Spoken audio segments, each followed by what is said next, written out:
Welcome to our channel. Today we how to install Sworkit for home workouts step by step clearly. To install Sworkit for home workouts, begin by ensuring your device is connected to the internet.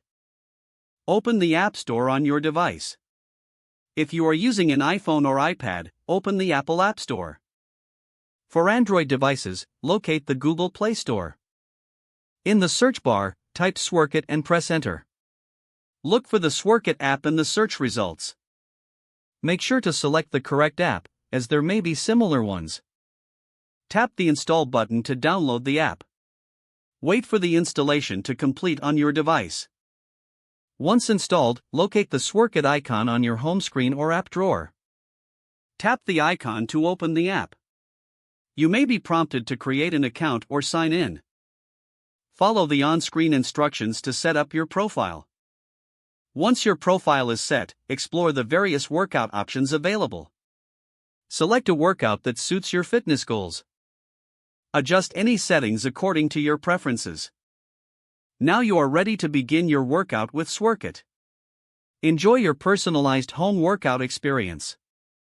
If the page does not load, refresh the browser or try again in a private or incognito window. Make sure you are using the correct email address, then retype it carefully to avoid small typos. If your password is not accepted, use the reset option and create a new strong password you can remember.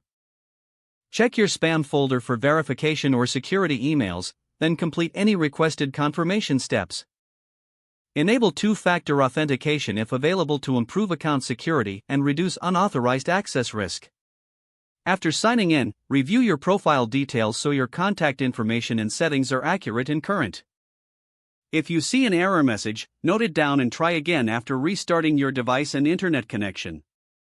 Log out when you finish, especially on shared devices, to keep your account and payment information secure. If the page does not load, refresh the browser or try again in a private or incognito window. Make sure you are using the correct email address, then retype it carefully to avoid small typos. Don't forget to like this video and subscribe to our channel for more step-by-step tech guides.